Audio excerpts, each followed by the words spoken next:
We're going to turn now to outreach reports. I mentioned this because Administrator Shaw has really emphasized that the board's involvement in visitations to outreach missions and international programs that are taking place around the world is a very vital aspect of informing us in ways that can help enrich the advice that is provided and continue to enrich that dialogue that we're engaged in. And so a number of us have been traveling to different missions and experiences that USAID is involved with country leaders and other parts of the world, scientific leaders. So you're going to hear reports from 3 of our board members on their recent trips, and that will be Catherine Bertini, Marty McVeigh, and Bill DeLauder.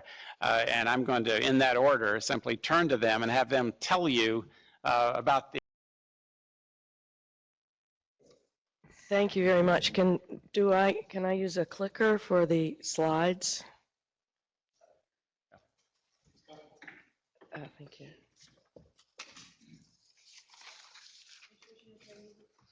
Thank you.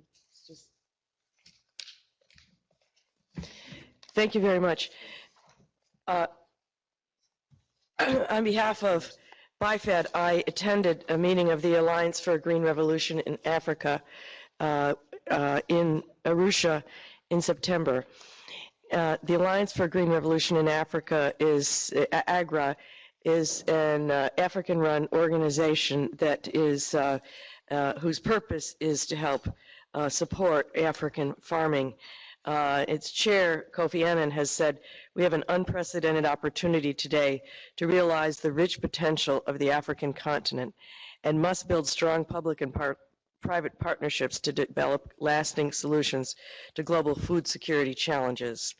The conference that they had, which was their second conference, they had one 2 years before in AGRA, was to focus on 4 major themes: rethinking public-private partnerships, revolutionizing agriculture finance, making markets work, and building the foundations for rapid growth in agricultural productivity. And as a result, they had a variety of different topics that they looked at in that context. Actually, at least two BIFAD members participated because Dr. Ajita was there wearing his Purdue University hat and participating in one of the programs on technological innovations. There were many people in attendance at this operation, from governments, from private sector, international organizations, NGOs, academia, foundations.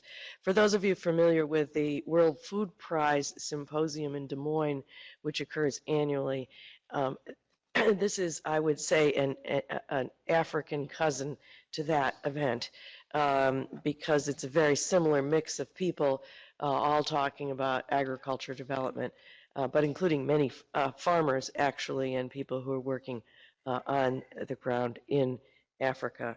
And it's a very exciting event. I commend it to you for future activities, because in addition to the sessions themselves, the interaction among people is just as valuable, if not more valuable. So rather than running through a bunch of boring slides about the program, and I have the program if anyone would like, as well as a review of the 2010 outcomes of AGRA that they have put together. I want to try something different and try to make it come alive a little bit by showing you some tweets from the AGRA conference.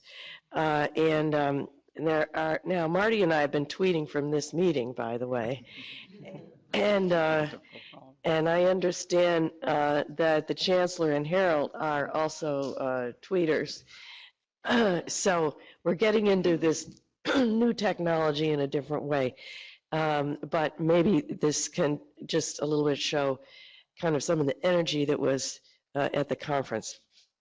So I'm not going to read everything, but they're up here and they're on the slides for your benefit. But of course, the conference started. President Kikwete from Tanzania and Kofi Annan opened the conference, as well as Jane Karaku, who is the new AGRA CEO, who comes out of the business community of Kenya.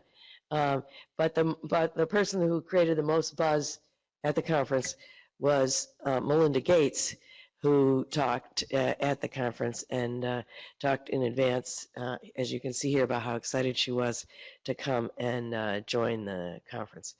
Kofi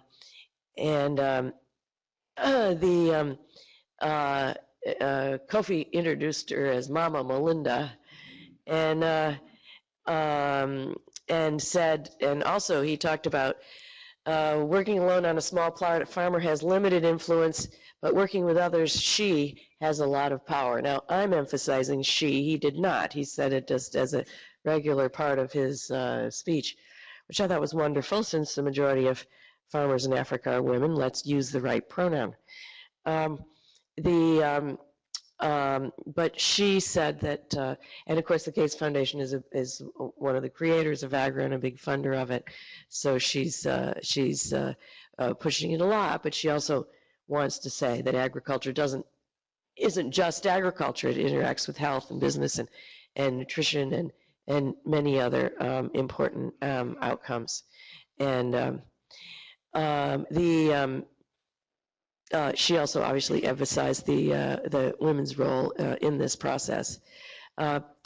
President Kikwete was also a very exciting speaker, very committed to agriculture in Tanzania, and raised an issue that I'll come back to, a theme about youth in agriculture.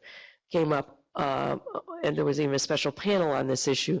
How do we get more young people involved? As more young people leave to go to the cities, farmers are aging, but if we are to be much more energetic in agriculture and produce more, we have to figure out a way to get more young people to stay on the farm. And to this extent, I know from an American perspective that 4-H is doing a lot of work in Africa and elsewhere, has really expanded quite a lot internationally. And I would commend that to the BIFAD members to look at some of the work that 4-H has done.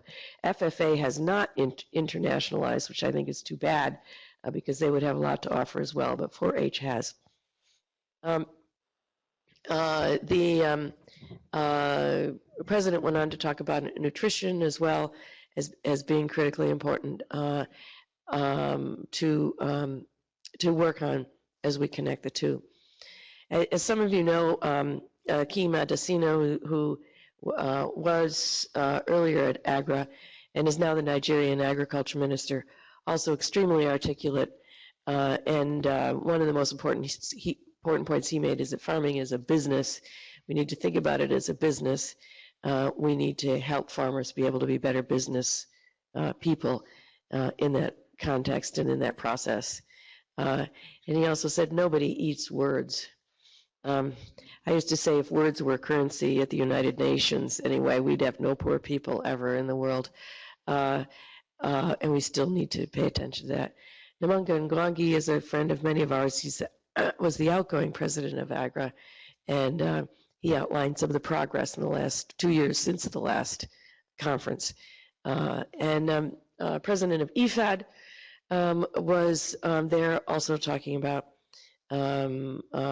several points about real progress, and he gave a shout out to Roger Thoreau, who's recently wrote a book about the last hunger season. There was a panel on youth, as I mentioned, and several comments about how important youth is, including farmers, to talk about the role of young people, young farmers, young women and men farmers, to talk about how important this generation is to the future of Africa.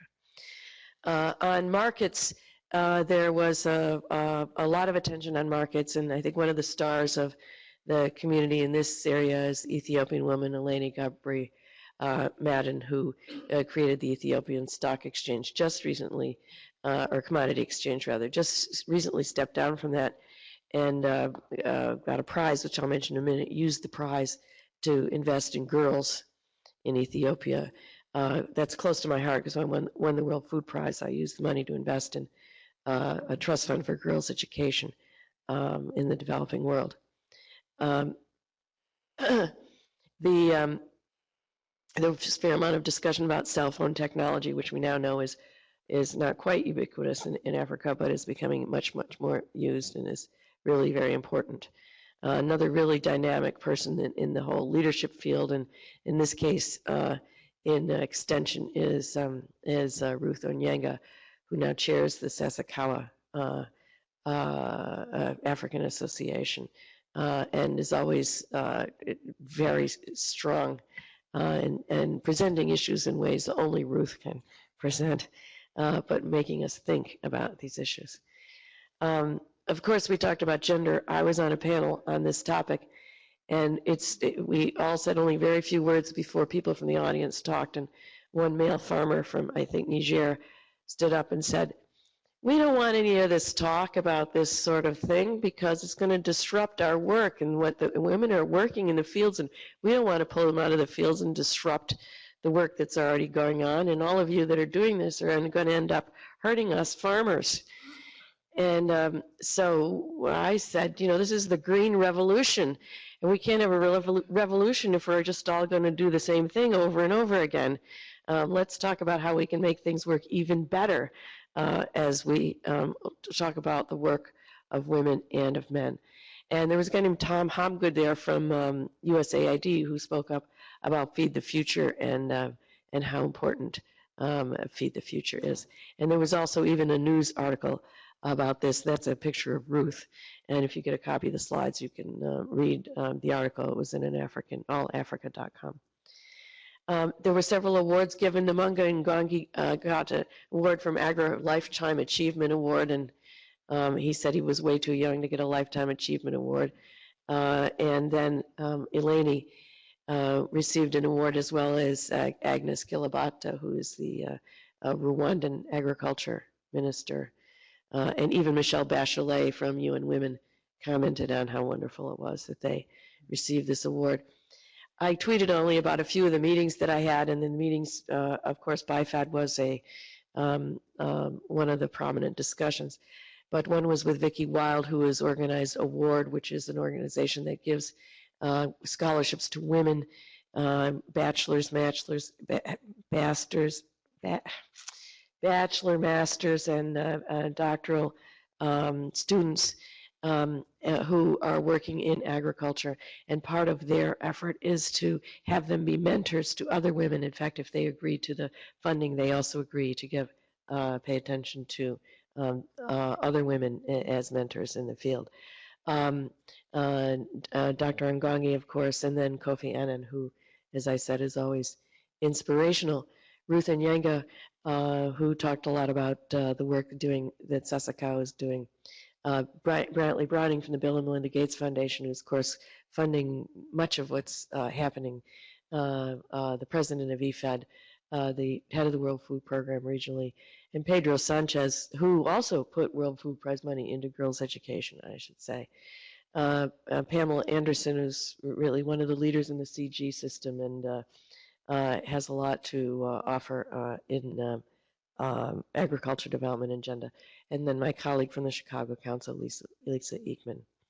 So it closed with Jane saying, we will move on and we will succeed, and agriculture in Africa will be different, and we will make a difference. Thank you. Thank you very much.